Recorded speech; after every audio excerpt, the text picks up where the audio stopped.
I learned that doing the right thing can cost you your place in your own family. I arrived at my parents' lake house at 3:40 p.m. to help set the Thanksgiving table, same as every year. My coat was still on when I heard my father lock his office door from the inside. Through the vent above the hallway bookshelf, I recognized my name being paired with a dollar amount. Someone slid a yellow legal pad across the desk and said, "This is cleaner if she's not here." A clock on the wall had been set 10 minutes fast. Standing there, holding a bag of cranberries, I realized everything I trusted was already being rearranged without me. I stood in that hallway longer than I should have. Long enough for the heat from the vent to dry the rain on my coat. Long enough for the smell of pine cleaner to stop registering. Long enough to understand that no one was about to open that door and invite me in. The house was quiet in the way expensive houses always are. Thick walls, soft surfaces, sound absorbed before it could echo. My parents' lake house sat on the eastern edge of Lake Washington, all glass and cedar and intentional calm. Every Thanksgiving, they hosted the same people, served the same food, told the same stories about how hard they'd worked to get here. I had learned how to move through this house without leaving a mark. I thought that was still enough. I had arrived early on purpose. My mother liked to say she didn't need help, but she always noticed who showed up before the caterers. It was a test she never admitted giving. I parked my car at the bottom of the gravel drive, grabbed the reusable grocery bag from the passenger seat, and walked up with cranberries knocking softly against a bottle of sparkling water. It was still light out. The lake was flat. Nothing about the afternoon felt dangerous. I didn't mean to overhear anything. I wasn't sneaking. I didn't press my ear to the door. I was walking toward the kitchen when I heard my father's voice, low and clipped, coming from his office. I slowed without realizing it. Then I heard the lock click. That sound landed wrong. My father never locked doors in his own house. I stopped near the hallway bookshelf, the one with the matching hardcovers no one read. The air vent above it rattled faintly. Through it, sound carried in a way it shouldn't have, clear enough to catch names and numbers, soft enough that no one inside the room would think to lower their voices. "This has to be handled before the end of the year," my father said. Someone else was there, my brother, Evan. I recognized the rhythm of his pauses. "If we do it at dinner," Evan said, "it looks transparent, concerned, not reactive." A chair scraped, paper slid across a desk. I pictured my father's blotter, the black leather one he kept perfectly centered. "What about Rachel?" my mother asked. My name didn't echo, it just sat there. "That's the point," my father said. "If she's present, she can push back. If she's not, the narrative sticks." I remember noticing the clock in the hallway then, the one with the thin silver hands. It was ticking louder than usual. Later, I would realize it was running fast. About 10 minutes fast. They started talking about a trust. Not in vague terms. In specifics. Dates. Filings. A board vote scheduled for the following Monday. Words like reassignment and mismanagement were used casually, like they'd already agreed on what they meant. I had helped set up that trust. 2 years earlier, I had worked nights and weekends to structure it so that a small parcel of land my family owned wouldn't be sold off for another luxury development. It was supposed to remain protected, held for environmental use. My parents had praised me then, publicly. Privately, they'd asked for copies of everything. "She doesn't even live here anymore," Evan said. "Seattle's not her market." "She still signs her emails with our name," my mother said. "That's a problem." Someone laughed. It wasn't loud. It didn't sound cruel. It sounded efficient. I backed away from the bookshelf without thinking. My heel hit the edge of the runner rug and slid. I caught myself on the wall. No one inside the office reacted. They were already past me. I went into the guest bathroom and shut the door. The mirror showed my face too clearly. My skin looked normal. My eyes didn't. I ran cold water over my wrists and counted to 10 the way my therapist had taught me, though I hadn't told her about my family yet. I told myself there had to be a reasonable explanation. I told myself this was how grown-up conversations sounded when you weren't meant to hear them. I stayed in that bathroom until the sound of voices faded. When I came out, the office door was open. The room looked untouched. Papers stacked neatly. Coffee mug centered on a coaster. My father's laptop closed. My mother was in the kitchen, giving instructions to the caterer like she was directing traffic. She didn't look up when I walked in. "You're early," she said. "I brought cranberries," I said. She nodded once. "The way you acknowledge a delivery. Put them in the fridge. Top shelf." I did. The fridge was already organized by course. I stood there longer than necessary, staring at a row of labeled containers, trying to remember when my family had started labeling everything like it might disappear. That night, I lay in the guest room staring at the ceiling fan, listening to the hum of the house settling. My phone buzzed once. A calendar reminder I didn't remember setting. Board call. 10 a.m. Monday. I rolled onto my side and stared at the wall. I thought about the way my father had said my name, like it was a line item. I thought about the trust documents saved on my laptop at home. I thought about how many times I had defended my family's work to colleagues who warned me about conflicts of interest. By morning, I hadn't slept. The lake outside the window looked exactly the same. The house smelled like coffee and bread warming in the oven. My mother moved through the kitchen humming, already rehearsing the version of the day she planned to present. I sat at the table with a mug I didn't want, and understood, with a clarity that scared me, that whatever happened next wasn't going to be a misunderstanding.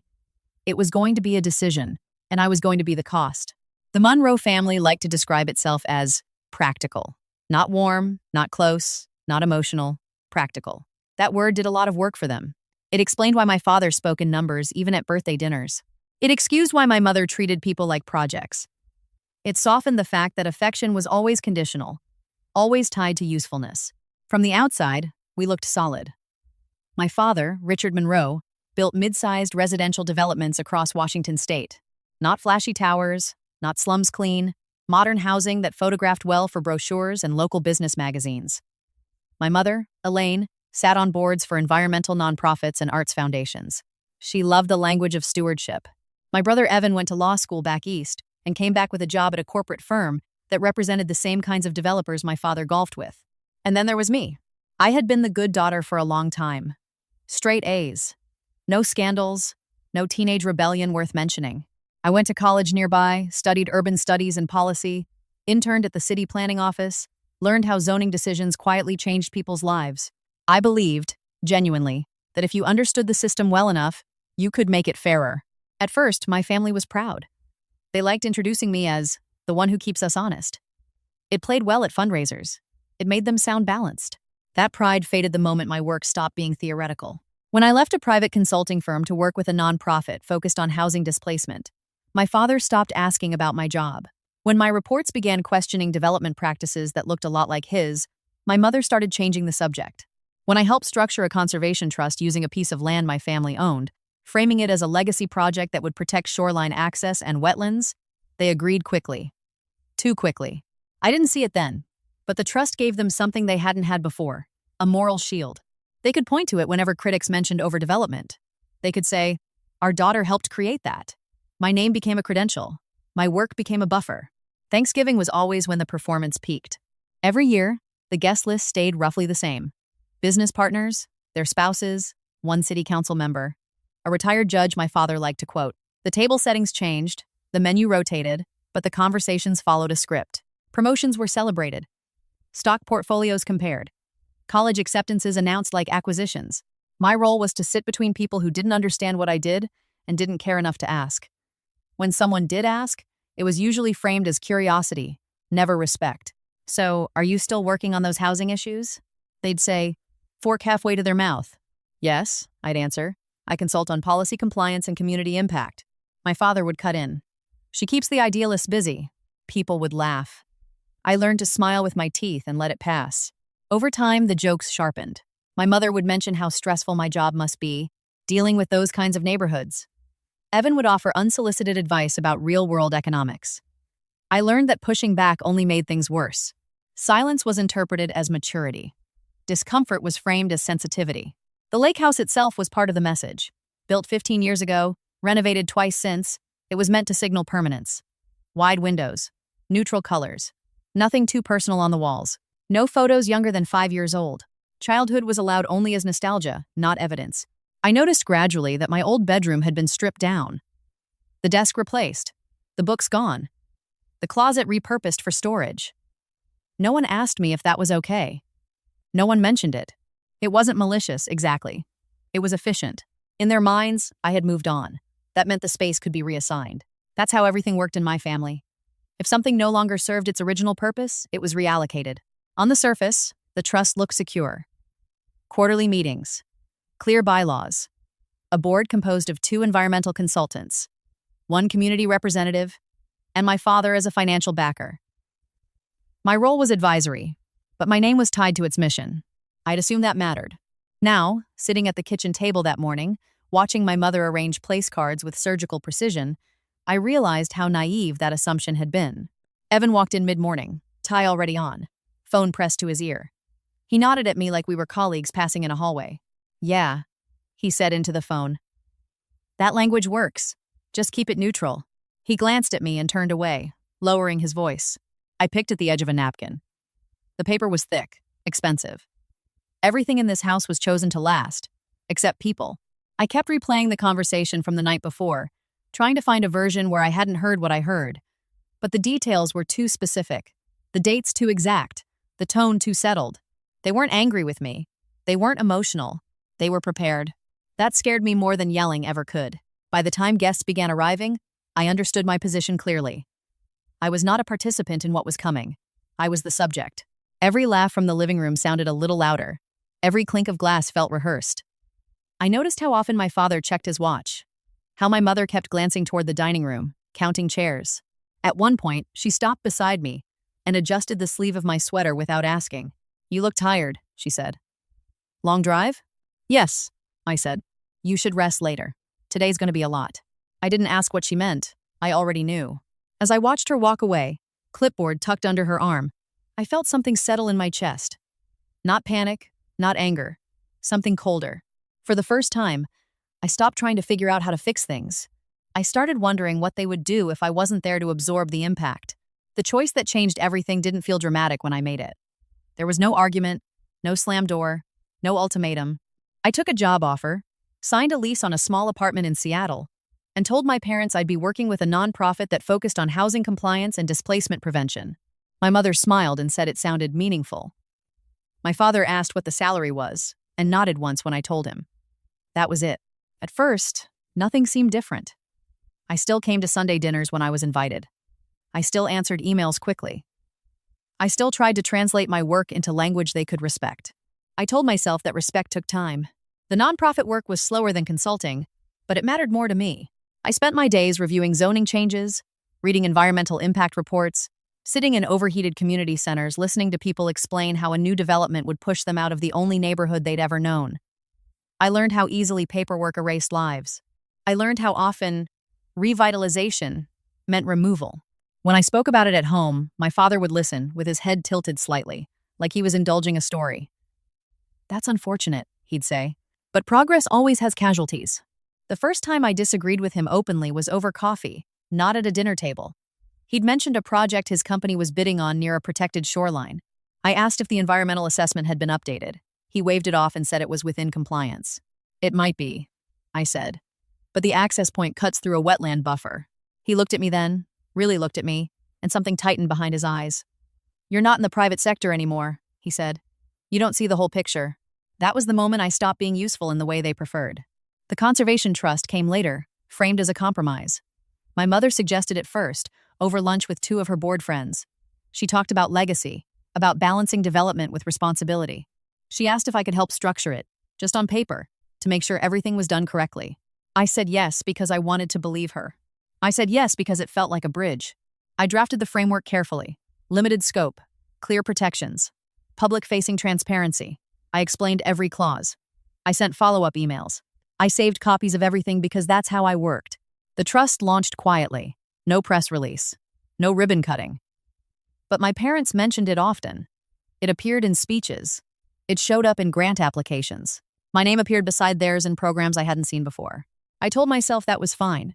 If it helped protect the land, the optics didn't matter. Over time, the invitations changed. I wasn't looped into conversations unless my input served a purpose. When I raised concerns about certain development patterns, I was told I was being rigid. When I declined to sign off on language I didn't agree with, I was labeled difficult. My brother noticed the shift before I did.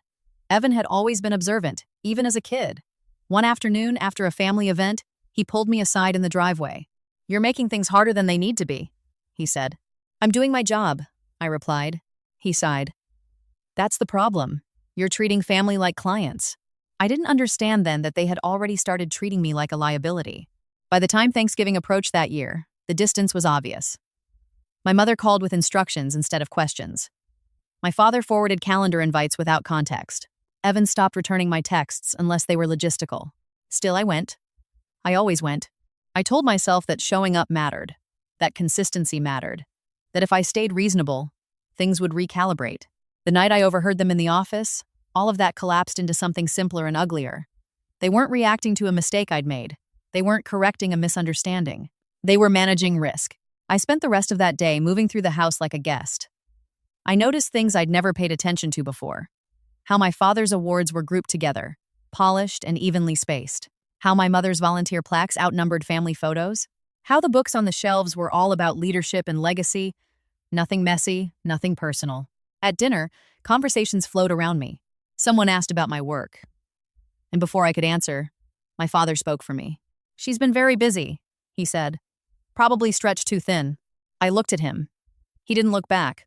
That night, alone in the guest room, I opened my laptop and pulled up the trust's documents. I read them slowly, line by line. I checked the version history. I scrolled through my emails, noting dates, attachments, approvals. That's when I saw it. A small amendment filed 3 months earlier, minor wording change. Authority subtly shifted. It was legal. It was clean.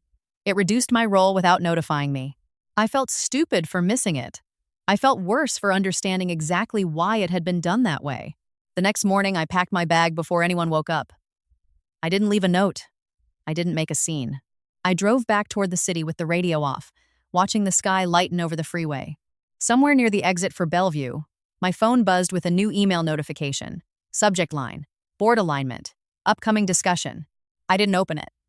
For the first time, I wasn't thinking about how to explain myself. I wasn't rehearsing arguments. I wasn't trying to anticipate their reactions. I was thinking about what I knew, what I had documented, and how easily they'd assumed I wouldn't use any of it. That assumption was the last thing they got wrong before everything began to change. By the time I reached my apartment, the rain had started again. Not the dramatic kind, just a steady drizzle that turned the sidewalks slick and gray. I carried my bag upstairs, unlocked the door, and stood there for a moment without turning on the lights. The quiet felt earned, like I'd crossed some invisible line and couldn't go back the same way. I set my bag down and opened my laptop at the small kitchen table. The table wobbled slightly, one leg shorter than the others. I'd meant to fix it for months. I pulled up the trust folder again, this time with a different mindset. Not as a contributor, not as family, as someone who needed to understand what had already been decided without her. I read everything slowly. Emails, attachments, meeting summaries. I noticed how often my parents' assistant had been copied instead of me. How Evan's firm email appeared in threads I'd never been included on. How decisions were framed as consensus when my input was simply missing. Around midnight, I realized my jaw hurt from clenching it. I closed the laptop and leaned back in the chair, staring at the ceiling. This wasn't a single betrayal. It was a process. One that had started quietly and gained momentum because no one expected me to resist. The next few days passed in a strange blur. I went to work. I answered emails. I sat in meetings and nodded at the right moments. No one there knew what was unfolding in my personal life, and I didn't tell them. I wasn't ready to name it yet. Naming it would make it real. Thanksgiving came and went without me at the lake house. I spent the day with a friend from work, eating takeout and watching a movie neither of us paid attention to. My phone stayed face down on the counter. I didn't check it. The following Monday morning, my calendar alert went off at 9:45 a.m., board call. 10 a.m. I was sitting at my desk at work, a mug of coffee cooling beside my keyboard. I watched the minutes tick down and felt something unexpected settle over me. Not dread, not panic, a calm that bordered on detachment. At 9:59, I opened the video call link. My parents were already there. So was Evan. 2 other faces filled the screen, both consultants I recognized but hadn't spoken to directly in months. Everyone looked prepared, notes arranged, expressions neutral. "Rachel," my father said. "Glad you could join." I nodded. Of course. They didn't waste time. The meeting moved quickly, efficiently. Concerns were raised about alignment, about recent developments, about the need to streamline leadership. I listened. I took notes. I didn't interrupt. When my name came up, it was framed carefully. My role had been valuable in the early stages. My current work made it difficult to maintain objectivity. The trust needed clear boundaries. "We think it's best," my mother said, "if Rachel steps back from an advisory position, for optics." There it was, said plainly. No accusation, no apology. I waited for someone to ask if I agreed. No one did. The vote was taken, unanimous. I thanked them for the update and closed the call before anyone could say anything else. My hands were steady, my breathing even. I stared at the blank screen for a long moment after it went dark. At lunch, I walked to a small park near my office and sat on a damp bench, leaves stuck to the bottoms of my shoes. I replayed the meeting in my head, noting what hadn't been said as much as what had. No mention of my contributions. No acknowledgement of my work. Just a clean erasure. That afternoon, an email arrived from my father. Short, professional. He said they hoped I understood the necessity of the decision. He said they valued family above all else. I didn't respond. Instead, I called someone I hadn't spoken to in years. Her name was Claire. She used to be an investigative reporter before moving into independent consulting. We'd met at a housing conference long ago and stayed loosely in touch. She answered on the third ring. "I need to ask you something," I said. "And I need you to tell me if it's a bad idea." She listened without interrupting as I explained the trust, the board decision, the missing emails. When I finished, there was a pause. "It's not a bad idea," she said finally. "But it's not a small one." "I'm not looking for revenge," I said. The words felt important to say out loud. "I know," she replied. "You're looking for control of the narrative." That night, I pulled every document I had into one folder. I labeled it with the date and backed it up twice. I wrote a timeline, starting from the trust's inception to the board call that morning. I didn't add commentary, just facts. As I worked, I noticed small things I'd overlooked before. Inconsistent dates, language that shifted responsibility, emails forwarded without context. It wasn't illegal. Not yet. But it was sloppy in a way that suggested confidence bordering on arrogance. They had assumed I would be hurt, confused, maybe even ashamed. They had assumed I would retreat. The next message from my mother arrived 2 days later. She asked if I was coming for Christmas. She said it would be nice to have everyone together. I stared at the message for a long time. Then I set the phone down and went back to my notes. The pressure was building, but it wasn't coming from them anymore. It was coming from the weight of what I now understood. The house, the trust, the family conversations they had all been structured to move without me, smoothly, quietly. And now that I saw it, I couldn't unsee it. I didn't know yet how this would end. I only knew that staying silent would finish the work they'd already started. The thing that finally broke my hesitation wasn't anger. It was a pattern. I had spent days staring at documents, reading emails, organizing timelines, but it still felt abstract, like I was studying someone else's problem. Then, late one evening, as I scrolled through an old shared drive my father's assistant had once given me access to, I noticed a folder I didn't recognize. It wasn't hidden. It just didn't have my name on it. Inside were files labeled by quarter.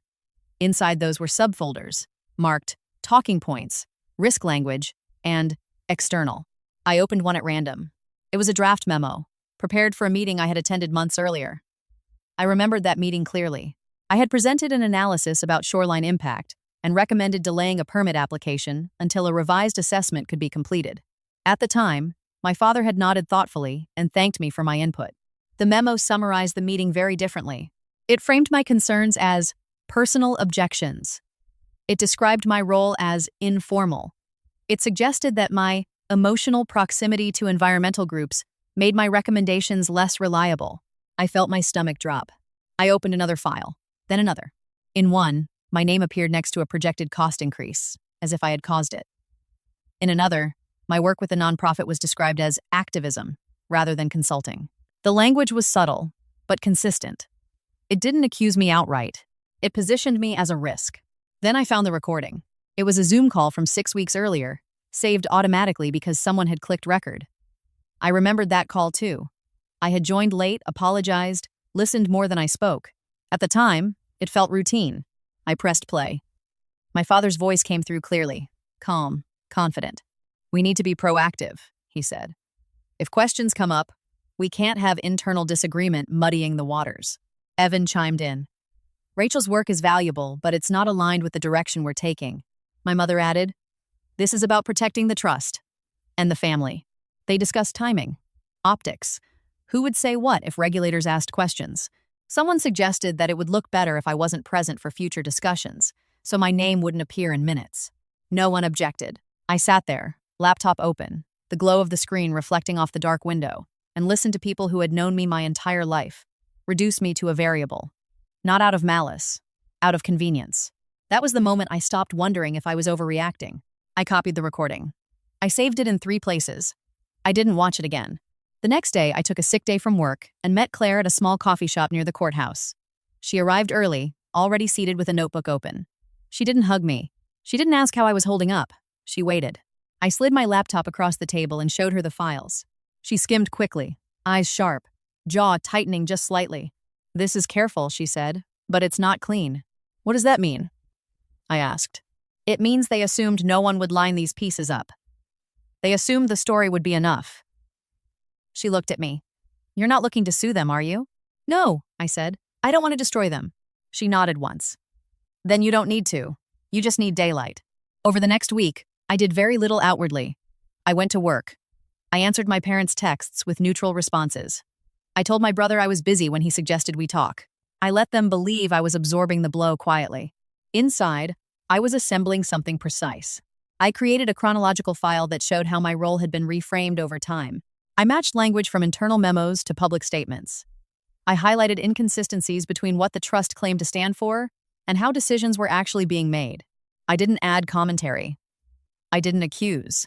I let the documents speak. When I was done, I shared the file with Claire and one other person, an independent compliance consultant I trusted professionally, someone who had no connection to my family and no incentive to protect them. He reviewed it carefully. Then he called me. "This doesn't look criminal," he said, "but it looks like governance theater, and regulators hate that." I asked him what he would do if it were his name on the line. He paused. "I'd remove myself publicly before they finish framing the narrative, and I'd make sure the right oversight bodies have questions they can't ignore." That night, my mother called. Her voice was warm. Too warm. "We're worried about you," she said. "You've been distant." "I've been busy," I replied. She sighed softly. "You know, everything we do is for the family. We don't want misunderstandings." I looked at the file open on my screen. The recorded call paused mid-sentence. "I don't think this is a misunderstanding," I said. There was a brief silence. Then her tone shifted. Just slightly. "Rachel," she said, "don't make this harder than it needs to be." I ended the call without responding. The next morning, I submitted a formal resignation from the trust, effective immediately. I sent it to the board, copied the consultants, and attached a brief statement clarifying that my decision was based on governance concerns and the need for independent review. I didn't name names. I didn't assign blame. Within hours, I received 3 messages asking if I was okay. By the end of the day, someone from an oversight organization requested additional documentation. I forwarded the file. That evening, I sat alone in my apartment, the city humming outside, and felt something I hadn't expected. Not triumph, not relief, clarity. They had believed that removing me quietly would protect them. They had believed that family loyalty would keep me silent. They had believed that control meant containment. They were wrong. And for the first time since that hallway at the lake house, I understood exactly how the ground beneath them was about to shift. Once the resignation was sent, there was nothing left to hide behind. No advisory role, no shared language, no reason for careful phrasing. I had stepped out of the structure they'd built around me, and the silence that followed felt heavier than the confrontation ever would have. The first reaction came from Evan. He called twice that night. I didn't answer. He left a voicemail, his voice tight, controlled. "You didn't have to do this like that," he said. "You blindsided people." I listened once and deleted it. My father emailed the next morning, longer than usual. He wrote about disappointment, about loyalty, about how my actions had forced unnecessary scrutiny. He reminded me of opportunities I'd had because of the family. He didn't mention the recording. He didn't deny anything. My mother waited 3 days. When she finally reached out, it was a text asking if we could talk woman to woman. I stared at the message until the screen dimmed, then turned the phone face down and went back to work. The oversight body moved faster than I expected. Not dramatically, not publicly, but with quiet efficiency. They requested clarification from the trust. They asked for meeting minutes. They wanted to understand why an advisory role tied so closely to the trust's mission had been removed without explanation. Questions, once asked, have a way of multiplying. I wasn't part of those conversations anymore, but I could feel the pressure shifting. Evan's emails became shorter. My father stopped copying me altogether. My mother sent articles about stress and reconciliation like peace offerings. At work, I kept my head down. I didn't tell my colleagues what was happening, but I could feel the distraction in my body. My shoulders stayed tense. My jaw ached. I woke up in the middle of the night replaying conversations from years ago, seeing how easily they fit into this larger pattern. One afternoon, my phone rang with a number I didn't recognize. It was the compliance consultant again. "They're asking the right questions," he said. "Not accusing, just asking." I thanked him and hung up. Then I sat at my desk and stared at the wall until my vision blurred. The hardest part wasn't the fallout. It was the grief that came with clarity. Once I stopped framing my family's actions as misunderstandings, I had to let go of the version of them I'd been protecting. The parents who supported my independence. The brother who had my back. That version had existed, but it had been conditional. Temporary. That realization landed slowly, like a bruise blooming under the skin.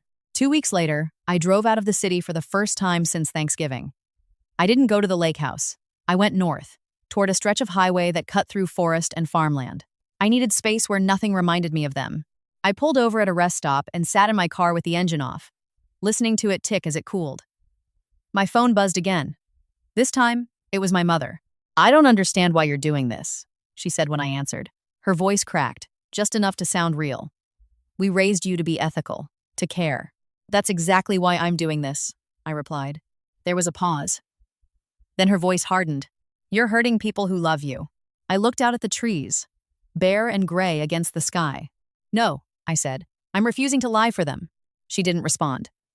The call ended without goodbye.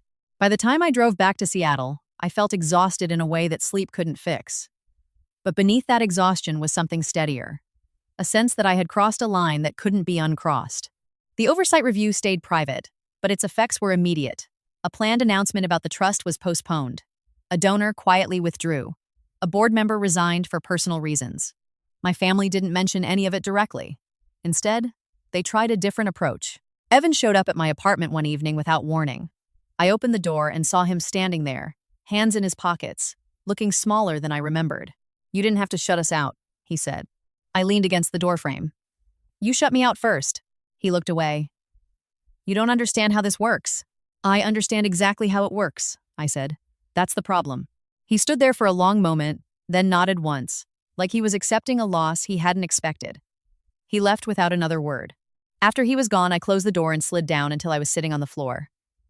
I pressed my palms against my eyes and breathed until the shaking stopped. I didn't feel victorious.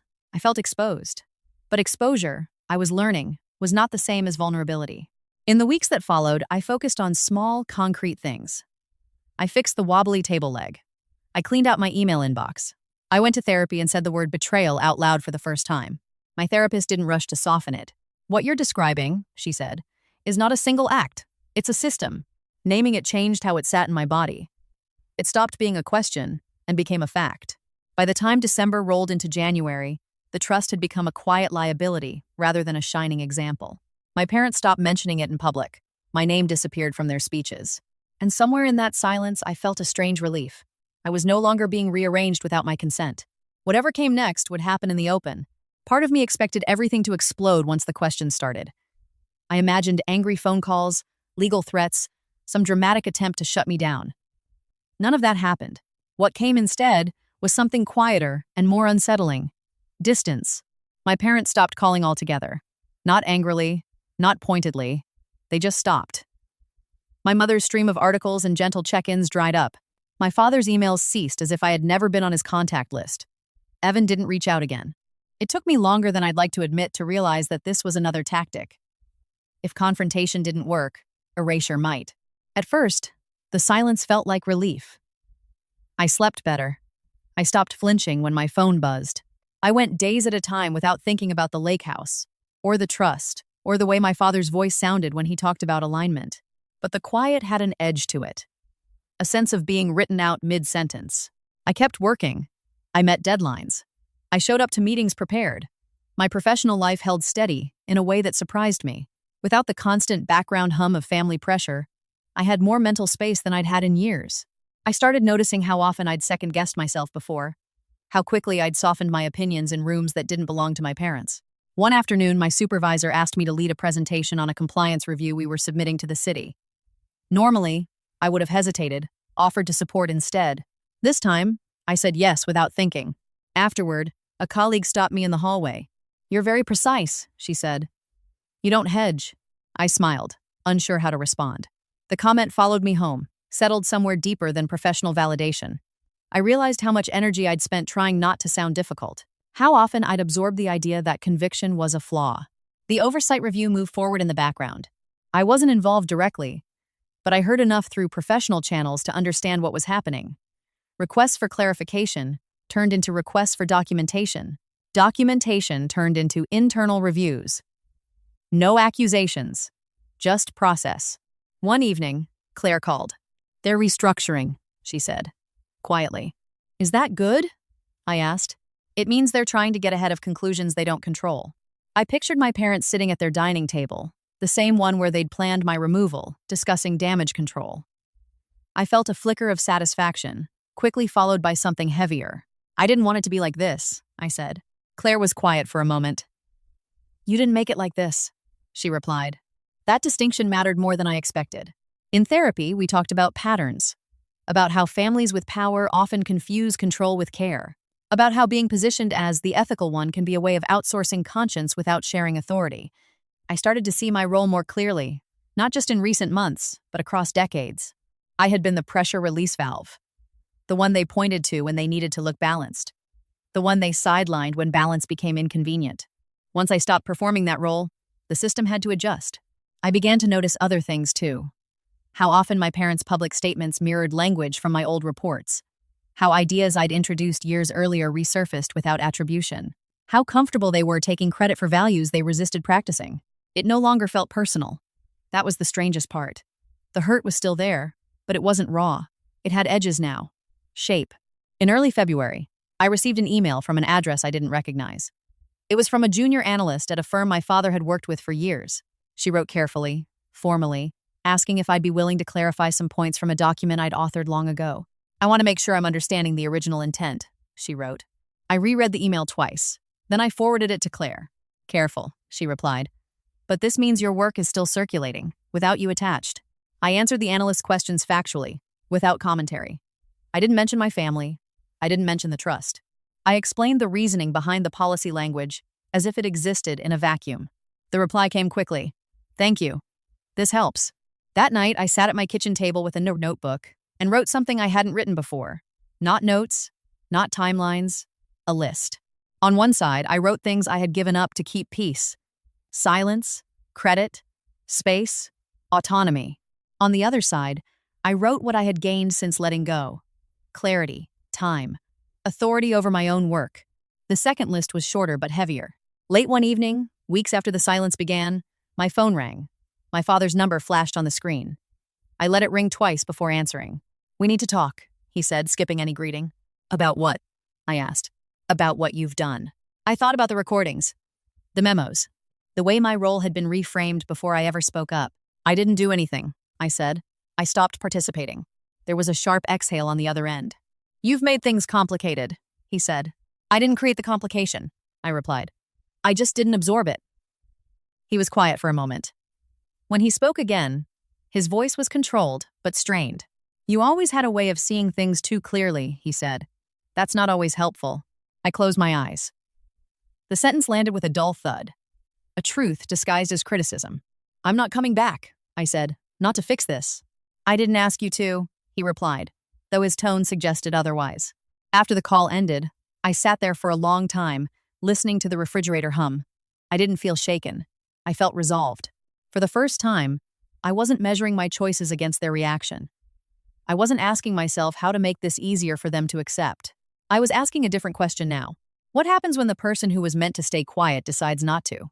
By the time February gave way to March, the situation had stopped feeling personal and started feeling procedural. That shift didn't make it easier, but it made it clearer. My family wasn't reacting emotionally anymore. They were adjusting strategy. I could see it in the small things. My mother's name disappeared from a nonprofit newsletter she'd been featured in for years. A development announcement my father had been hinting at was quietly postponed. Evan updated his LinkedIn profile with new language that emphasized risk mitigation and regulatory navigation. They were closing ranks. I understood then that whatever leverage I had wasn't emotional. It wasn't familial. It was structural. And structure responds to pressure, not pleas. I didn't make any big announcements. I didn't post anything online. I didn't give interviews or hint at wrongdoing. I focused on one thing: accuracy. Every document I had already shared remained untouched. No edits, no additions. If someone asked a question, I answered it directly and briefly. If they didn't ask, I stayed quiet. I let timelines speak for themselves. The oversight body scheduled a formal review session in late March. It wasn't public, it wasn't adversarial, but it was thorough. I wasn't invited to attend, which was fine. My role had already been played. What surprised me was how often my phone rang anyway. A former board member asked if we could talk off the record. A donor's assistant requested clarification about the trust's original mission. A city staffer I barely knew emailed to ask if I'd be willing to confirm authorship of a report referenced in a recent submission. Each conversation followed the same pattern. Polite, careful, curious. No one accused my parents of anything. They didn't need to. They were trying to understand how a story had been constructed and where it no longer held together. At home, my life became quieter. Not emptier, just quieter. I cooked more. I took longer walks. I stopped checking my phone first thing in the morning. I noticed how much of my daily anxiety had been anticipatory, how often I'd been bracing for judgment that never came from the people who actually mattered. One evening, as I was washing dishes, I realized I hadn't thought about Thanksgiving in days. The image of the hallway vent, the locked door, the yellow legal pad it no longer replayed on a loop. It had become part of a sequence, not the defining moment. That was when Evan texted me. "Can we talk?" No lawyers. Just us. I stared at the message. The phrasing told me everything. He wasn't asking to understand. He was asking to manage. I replied with one sentence. "I'm not interested in negotiating the past." He didn't respond. A week later, my mother sent a handwritten letter. It arrived in a cream-colored envelope, my name written carefully in cursive. Inside, she talked about family history, about sacrifices, about how easy it was for outsiders to misunderstand intentions. She didn't mention the trust. She didn't mention the review. She asked if we could have lunch. I folded the letter and placed it in a drawer, not as evidence. As a reminder, the review concluded quietly in early April. No press release, no public findings, but its effects were visible if you knew where to look. The trust's board was reconstituted. 2 members stepped down. Oversight responsibilities were reassigned to an external firm. Language on the website changed. The word family disappeared. I received one official communication related to the outcome. A brief email thanking me for my cooperation and confirming that my earlier documentation had been helpful in clarifying governance questions. That was all. My father didn't call. My mother didn't write. Evan sent one message that read, "This didn't have to go this far." I didn't respond. By then, something fundamental had shifted. I no longer felt the need to explain myself to people who had already decided who I was supposed to be. I had seen what happened when I stayed quiet. I had seen how easily my silence had been used to maintain a version of events that excluded me. Refusing to participate wasn't retaliation. It was refusal. In mid-April, I was offered a short-term consulting role in California. A colleague had recommended me for a project reviewing housing compliance frameworks for a coastal city, trying to avoid the same mistakes I'd spent years documenting. The timing felt deliberate, even if it wasn't. I accepted. Before I left Seattle, I packed my apartment carefully. Not just clothes and books, but reminders of who I'd been before my family's narrative had narrowed me. Old notebooks, drafts of projects that had never seen daylight, photos from field visits that meant more to me than any gala invitation ever had. On my last night in the city, I stood by the window and watched the lights along the water flicker on. I thought about the lake house, about how its stillness had once felt like stability. I understood now that stillness could also mean stagnation. I didn't know what my relationship with my family would look like in the future. I only knew that whatever came next would not be shaped in rooms I wasn't allowed to enter. They had believed my silence was my weakness. What they hadn't anticipated was how much weight that silence had been carrying, and what would happen once I set it down. The dinner they had planned to use as a shield became the moment everything slipped. It wasn't Thanksgiving again. It was a spring fundraiser my parents had hosted for years, the kind of event that sat somewhere between social obligation and strategic positioning. It was held at the lake house, catered, ticketed, and carefully photographed. The guest list overlapped heavily with the people who mattered most to my father's work donors, board members, city contacts, and a few journalists who specialized in flattering profiles. I wasn't invited. That alone would have been unremarkable. By then, my absence had become part of the new normal. What mattered was how my absence intersected with everything else that had been quietly set in motion. The fundraiser went ahead as scheduled. I know this because 3 different people texted me that evening within the span of 20 minutes. None of them were close friends. All of them sounded unsettled. "Are you at the lake house tonight? Did you know your name came up?" Something felt off. I was in California by then, staying in a small rental near the coast, finishing up a long day of meetings. I didn't respond immediately. I sat on the edge of the bed and stared at my phone, feeling the familiar pull to step in, to manage, to smooth things over. I didn't. Later, I pieced together what had happened from fragments. Not gossip, observation. The evening had started the way it always did. My mother greeted guests at the door, composed and gracious. My father gave a short speech about community responsibility and long-term vision. The trust was mentioned briefly, framed as one of many initiatives the family supported. Then someone asked a question. It wasn't aggressive, it wasn't hostile. It was the kind of question that sounds harmless, unless you know the answer.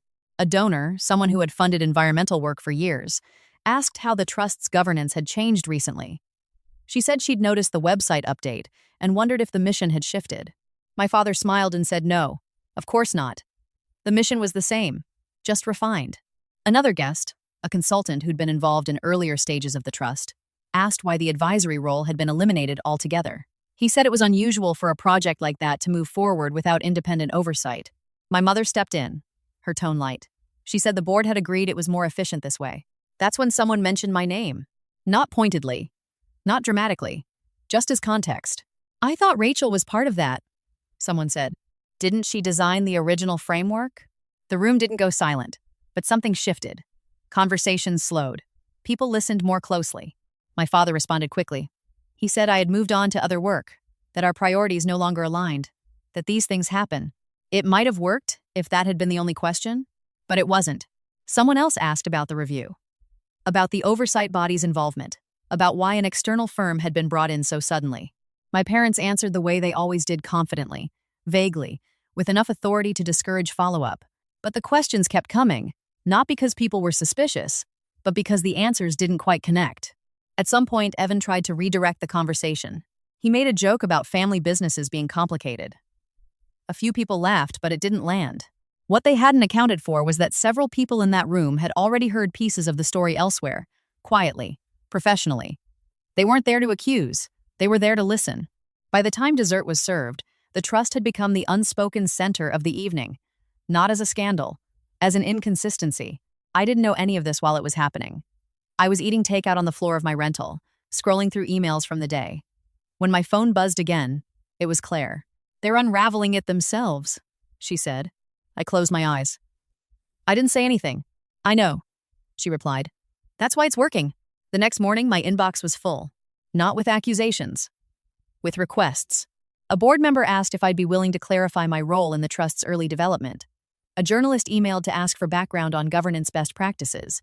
A donor wanted to understand why the advisory structure had changed. I answered selectively, briefly, factually. I confirmed authorship where appropriate. I referenced publicly available documents. I declined to speculate on decisions made after my resignation. I didn't criticize my parents. I didn't frame myself as a victim. I didn't need to. Their version of events couldn't withstand the weight of specifics. Within days, the fundraiser was being talked about differently. Not as a success, not as a failure, as awkward, as confusing, as one of those nights where things didn't quite add up. That kind of reputation spreads quietly, but it sticks. Evan called me 2 days later. I let it go to voicemail. He left a message that sounded less controlled than usual. You knew this would happen, he said. You set us up. I listened once, then deleted it. That evening, my father sent an email. No subject line, just a few lines of text. You could have handled this internally. You didn't have to embarrass us. This isn't what family does. I read it twice and felt something unexpected pass through me. Not guilt, recognition. They were finally experiencing what I had lived with for years, the discomfort of being discussed in rooms you weren't allowed to enter, the unease of realizing the story others told about you no longer matched reality. I didn't respond. The collapse wasn't loud. There were no headlines, no lawsuits, just a steady erosion of confidence. And all of it happened without me raising my voice once. For the first time, I understood that the most effective confrontation wasn't confrontation at all. It was stepping aside and letting the truth move through the space they'd tried to control. The aftermath didn't arrive all at once. It came in small adjustments, quiet recalibrations that only mattered if you knew what had existed before. The trust didn't dissolve. That would have been dramatic. Instead, it faded. Its website stopped updating. Its newsletter skipped a month, then another. Language that once emphasized innovation and leadership softened into maintenance and review. The word expansion disappeared entirely. My parents didn't announce any changes. They didn't acknowledge that anything had gone wrong. In public, they continued exactly as before, just with fewer specifics, fewer claims, fewer appearances tied directly to the trust. In private, the pressure increased. My mother left a voicemail one afternoon while I was in a meeting. Her voice was calm, but there was an edge beneath it, I recognized. "People are asking questions we shouldn't have to answer," she said. "This situation is becoming uncomfortable." I listened to it later, sitting in my car, the engine still running. She didn't ask how I was. She didn't ask about my work. The discomfort she was referring to wasn't emotional. It was reputational. I didn't call her back. A week later, my father emailed again. This time, the tone was different. Less accusation. More appeal. He wrote about family history, about how easily things could be misinterpreted by people who didn't understand the full context. He said the trust was still doing good work. He said my involvement, even informally, could help restore confidence. He didn't apologize. He didn't acknowledge the recording. He didn't address the way my role had been erased. He wanted me back in position, not in truth. I replied with a single sentence. "I'm not available for that." After that, the messages slowed. The attempts became indirect. Evan tried once more, suggesting we meet for coffee off the record. A cousin I barely spoke to reached out to say my parents were having a hard time. An old family friend asked if everything was okay, her concern wrapped carefully around curiosity. I answered politely. Vaguely. I didn't correct anyone. I didn't defend myself. Meanwhile, my own life was expanding in ways that felt almost unfairly timed. The project in California grew into something more permanent. I was asked to stay on. As a senior consultant, I rented a small place near the water. Nothing impressive, but quiet and mine.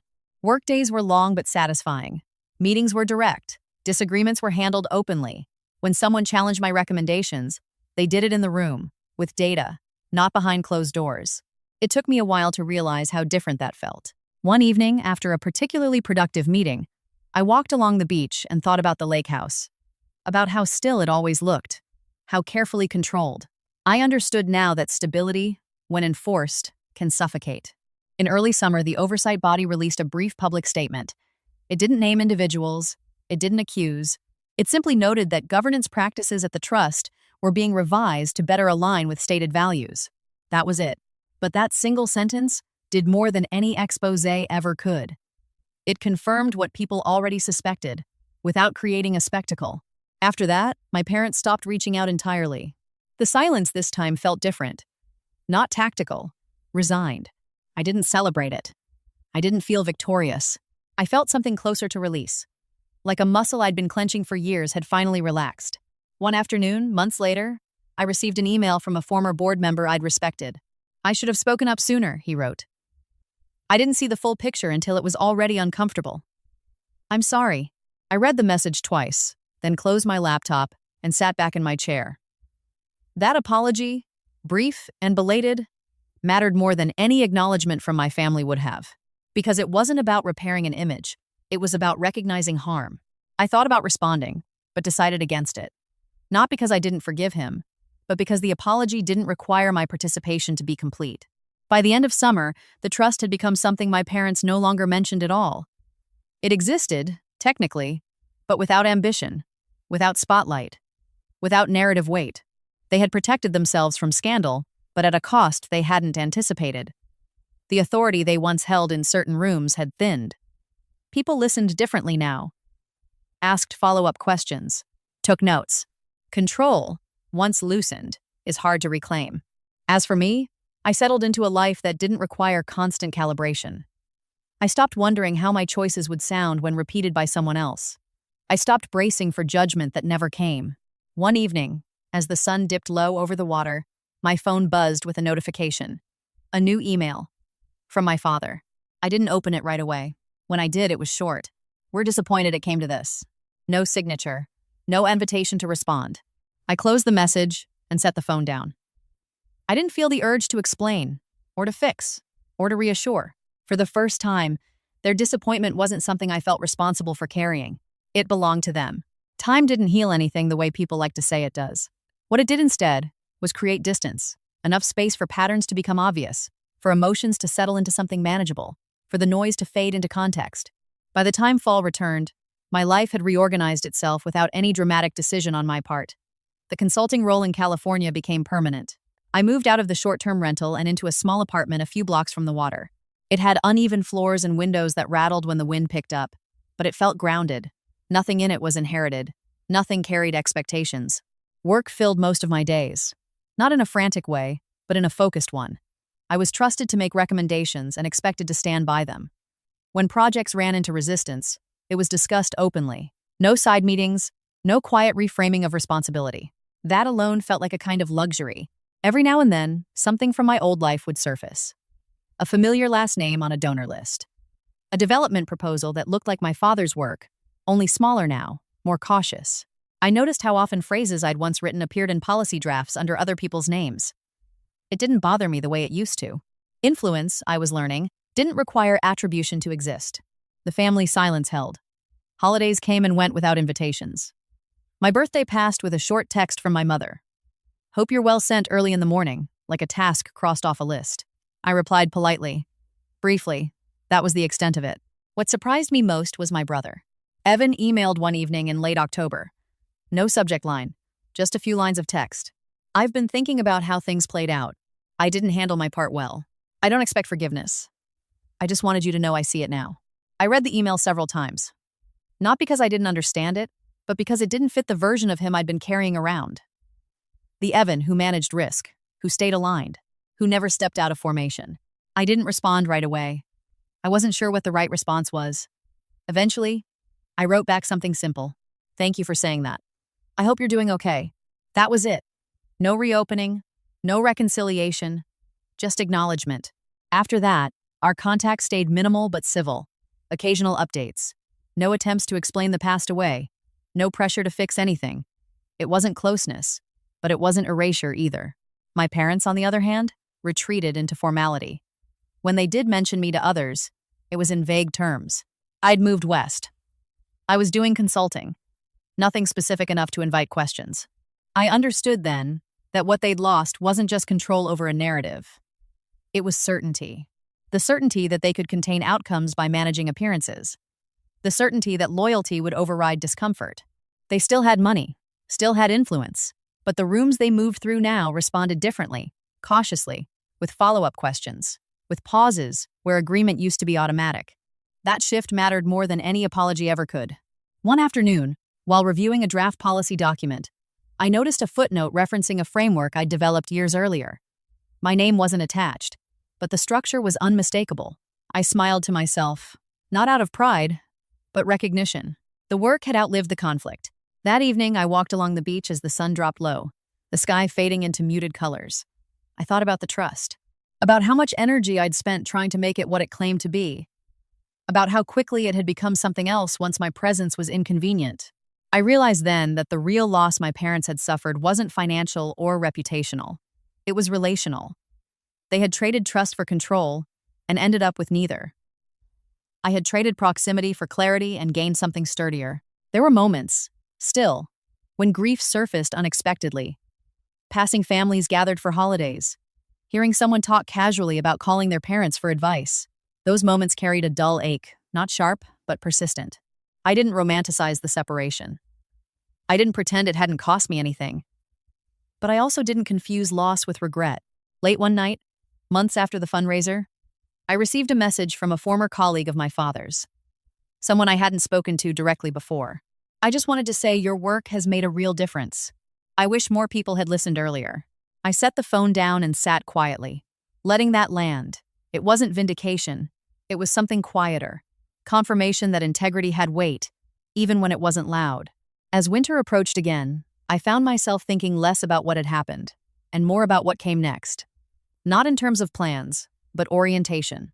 I no longer measured my decisions against the possibility of family approval. That scale had been dismantled. Instead, I asked simpler questions. Does this align with what I know to be true? Does this require me to stay silent in ways that cost me myself? If the answer was no, I moved forward. The pain hadn't vanished, but it had changed shape. It no longer defined the edges of my life. It existed within it, acknowledged, but not in control. For the first time, the future didn't feel like something I needed permission to enter. The final consequence didn't arrive with a call or a letter. It arrived quietly, folded into a piece of news I almost didn't read. It was late spring, Nearly a year after the night I stood in that hallway listening through a vent. I was scrolling through industry updates while waiting for a meeting to start when a short announcement caught my eye. A regional development group was dissolving one of its long-term projects due to strategic realignment.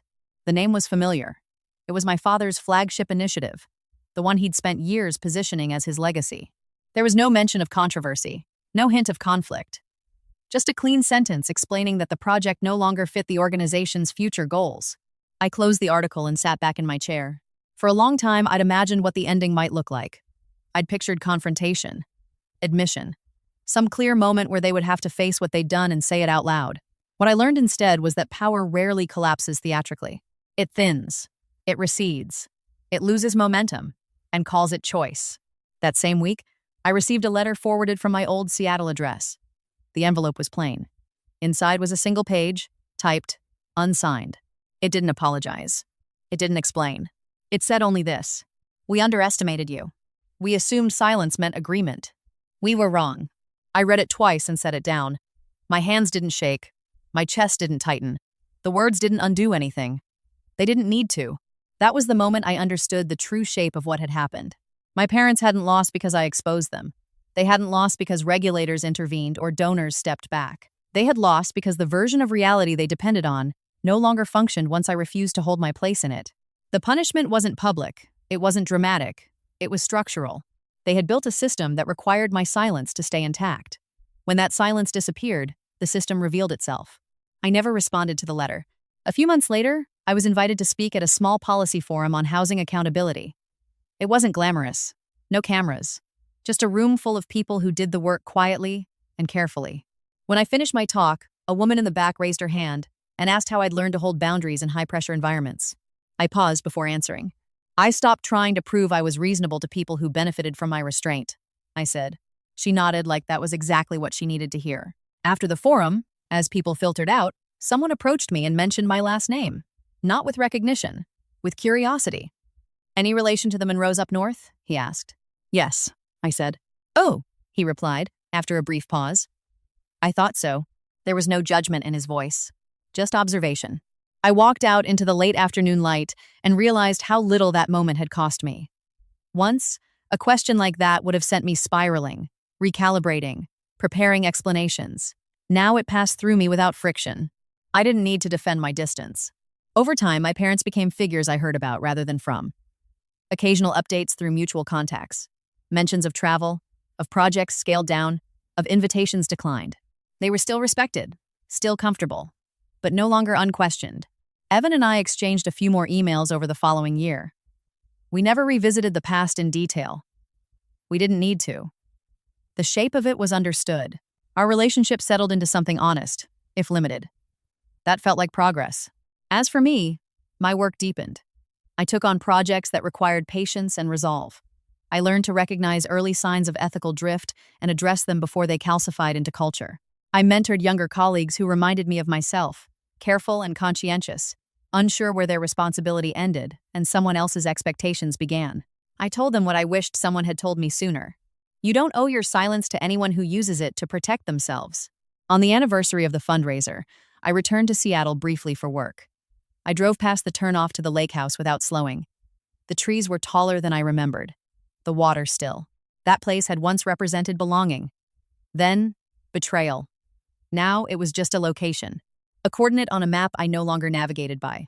That night, in a quiet hotel room, I thought about how close I'd come to shrinking myself to preserve an image that wasn't mine. How easily I'd been folded into a story that required me to be small. The real revenge, I realized, wasn't exposure. It was absence. It was the refusal to participate in my own erasure. By choosing to step away without shouting, without striking back, without asking for permission, I had forced a reckoning that couldn't be redirected or managed. Everything I once believed about loyalty, family, and success had collapsed.